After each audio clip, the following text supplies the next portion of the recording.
ট্রাভেলার্সের আরও একটি ভিডিওতে আপনাদের স্বাগত জানাই। আজকের এই ভিডিওর মধ্যে দিয়ে আপনাদের সাথে শেয়ার করব পুরীতে কাটানো 2 দিনের গল্প।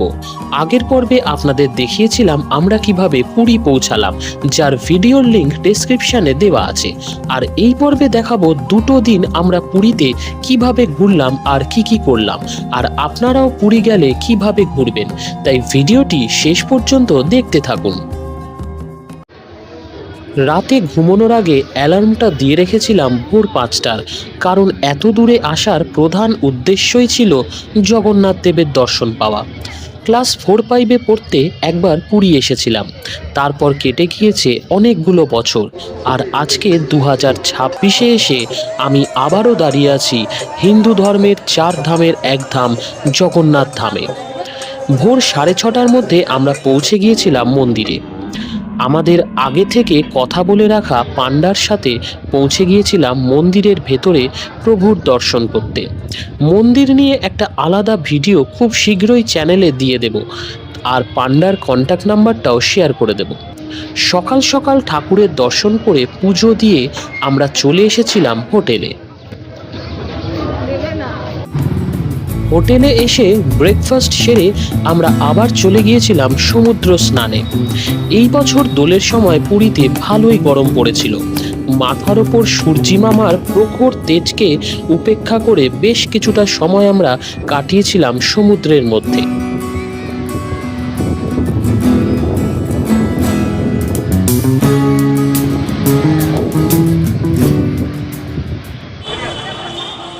সমুদ্র স্নান সেরে লাঞ্চ করে বিকেলবেলায় আবারও চলে গিয়েছিলাম মন্দিরের দিকে।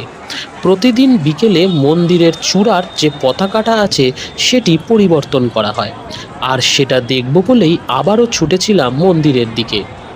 মন্দিরের যে ডিটেলস ভিডিওটা শেয়ার করব, সেইখানে মন্দিরের যাবতীয় কিছু থাকবে।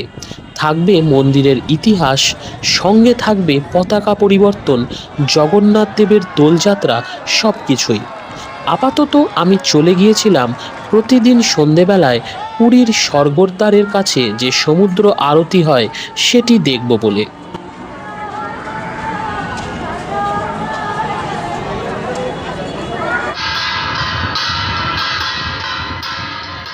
এই আরতিটি অনেকেই জানেন না। পুরী গেলে এই আরতিটা কিন্তু একদম মিস করবেন না। খুব সুন্দর লাগবে এই আরতিটা দেখতে।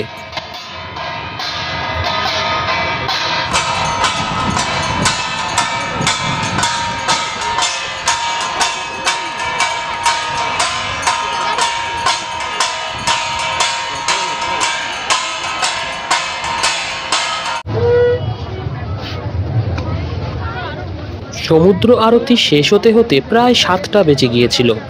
আর এই সন্ধেবেলাটা পুরীর মতো জায়গায় কাটানোটা কোনো বড় ব্যাপার না। অনেক অপশান আছে। 1 কাপ চা হাতে নিয়ে সমুদ্র পাড়ে বসে কাটিয়ে ফেলতে পারবেন বেশ কিছুটা সময়, কিংবা ঘুরে দেখতে পারবেন প্রতিদিন সমুদ্র পাড়ে বসা এই মেলাটা। আর ঘুরতে ঘুরতে যদি খিদে পেয়ে যায় তারও ব্যবস্থা আছে। আছে হরেক রকম মাছ ভাজা, ঝালমুড়ি, ভুট্টা, আরও কত কিছু। ঘুরতে ঘুরতে আর বিভিন্ন রকম খাবার খেতে খেতে, এছাড়াও সমুদ্রের হাওয়া আর এই অসাধারণ পরিবেশকে উপভোগ করতে করতে কখন যে সন্ধ্যাটা পার হয়ে যাবে বুঝতেই পারবেন না।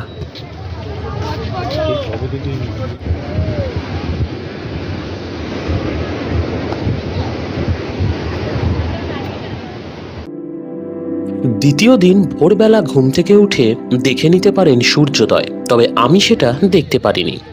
তারপর বেরিয়ে পড়ুন সাইট সিন করতে, যেখানে আপনারা দেখতে পারবেন রামচণ্ডী মন্দির, চন্দ্রভাগা বিচ, কোণারকের সূর্য মন্দির, ধৌলির শান্তিস্তূপা, লিঙ্গরাজ মন্দির, খণ্ডগিরি, উদয়গিরি, নন্দনকানন আর চিল্কা।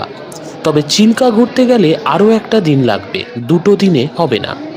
পুরীর একদম কাছাকাছির মধ্যে পড়ে কোণারক আর চন্দ্রভাগা, এই সব জায়গাগুলি। বাকি জায়গাগুলো বেশিরভাগটাই ভুবনেশ্বরকে বেস করে। আপনারা যদি 3 দিনের ট্যুর করেন, সেই ক্ষেত্রে প্রথম রাতটা ভুবনেশ্বরে কাটিয়ে ডে 1 এইসব সাইট সিনগুলো করে পুরী পৌঁছালেন। ডে 2-তে জগন্নাথ দর্শন করলেন, আর ডে 3-তে চিল্কাটা ঘুরে দেখলেন। ওটিডিসির পুরী থেকে এই সমস্ত সাইট সিনগুলো করায়, যার একটা ডিটেলস স্ক্রিনে দিয়ে দিলাম। তবে আমরা বেশিরভাগ সময়টাই কাটিয়েছিলাম কোণারক সূর্য মন্দিরে, আর সাথে দেখেছিলাম শান্তি স্তূপা। সূর্য মন্দিরে ঢুকেই একটা মিউজিয়াম আছে, যার ভিডিও আপনারা অলরেডি দেখলেন। এই মিউজিয়ামের প্রবেশ মূল্য 50 টাকা করে। চাইলে আপনারা এটা নাও দেখতে পারেন, তবে দেখলে বেশ ভালো লাগবে। এরপর মেন মন্দির, সেইখানের প্রবেশ মূল্য হলো 40 টাকা। মন্দিরে ঢুকতেই টিকিট কাউন্টার আছে, সেখান থেকে টিকিটটা কেটে নিতে পারবেন। এই যে এখন যেটা দেখা যাচ্ছে, এটাই হলো টিকিট কাউন্টার। চলুন এইবার জেনে নিই এই সূর্য মন্দিরের কিছু ইতিহাস। আপনাদের সবার কাছে কম বেশি পরিচিত এই সূর্য মন্দিরটি। উড়িষ্যার পুরীর কোণার্কে অবস্থিত এই মন্দির। কোণার্ক শব্দের কোণ এবং অর্ক শব্দের অর্থ সূর্য, এই দুই মিলে এই নামকরণ। সূর্যের প্রতিটি কোণের অবস্থানের গুরুত্বপূর্ণ অর্থ বহন করে এই সূর্য মন্দিরটি। সূর্যদেবকে উৎসর্গ করে করা এই মন্দিরটি 1255 খ্রিস্টাব্দে পূর্ব গঙ্গা রাজবংশের রাজা প্রথম নরসিংহদেব নির্মাণ করেছিলেন। মন্দিরটিতে একসময় সূর্যদেবের বিশাল বড় মূর্তি ছিল, কিন্তু আজ আর সেই সব নেই। মন্দিরের বেশিরভাগ অংশই ধ্বংস হয়ে গিয়েছে। 1800 শতকের সময় কোণার্কের এই মন্দিরটি তার সকল গৌরব হারিয়ে পরিত্যক্ত অবস্থায় পড়ে থাকে। মন্দিরের অনেক অংশ বালির নিচে চাপা পড়ে যায়। বিংশ শতাব্দীতে প্রত্নতত্ত্ববিদরা এই মন্দিরটি পুনরাবিষ্কার করেন, তবে তার আগে মূল সূর্য মন্দিরটি ধ্বংস হয়ে যায়। আমরা এখন যেই মন্দিরটি দেখি সেটি আসলে নাট মন্দির, মূল মন্দির নয়। কলিঙ্গ রীতিতে নির্মিত মন্দিরের চূড়াগুলো পিরামিড আকৃতির। মন্দিরের সামনে রয়েছে নাট মন্দির, যেটি এখন অবশিষ্ট আছে। একসময় এই নাট মন্দিরেই পুজো ও নৃত্য পরিবেশনা হতো। মন্দিরটি ধূসর বেলে পাথরের বিশাল একটি রথের আকারে তৈরি করা হয়েছিল। মনে করা হতো এটি সূর্যদেবের রথ। মন্দিরের সামনে রয়েছে 7টি ঘোড়া, যা সপ্তাহের 7 দিনকে বর্ণনা করে। এছাড়াও রয়েছে 12 জোড়া চাকা। মোট 24টি চাকা হলো 24 পক্ষ, প্রতিটি চাকা এক একটি সূর্যঘড়ি। আজও সূর্যোদয়ের প্রথম আলো এই মন্দির প্রাঙ্গণে এসে পড়ে। বিভিন্ন রকম ভাস্কর্য লক্ষ্য করা যায় এই মন্দিরের দেওয়ালে। দেবতা, অপ্সরা, কিন্নর, যক্ষ, গন্ধর্ব, নাগ, মানুষ, শোভাযাত্রা, যুদ্ধ প্রস্তুতি, এছাড়াও আরও বিভিন্ন পৌরাণিক কাহিনী ফুটিয়ে তোলা আছে এই মন্দিরের দেওয়ালে।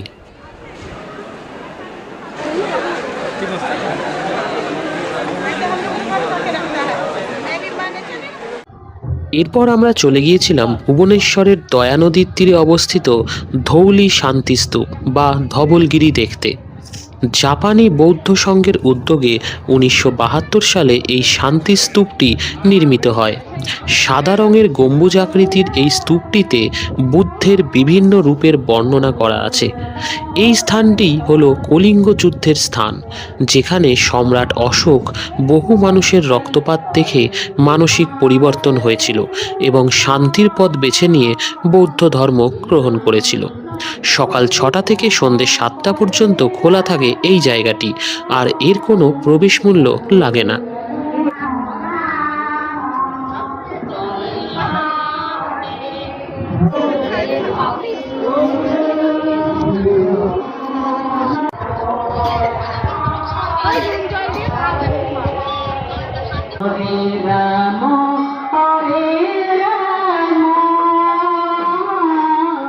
এই শান্তিস্তূপের ঠিক পাশেই রয়েছে শ্রী ধবলেশ্বর মন্দির। এই মন্দিরটি দেবাদিদেব মহাদেবকে উৎসর্গ করা একটি মন্দির।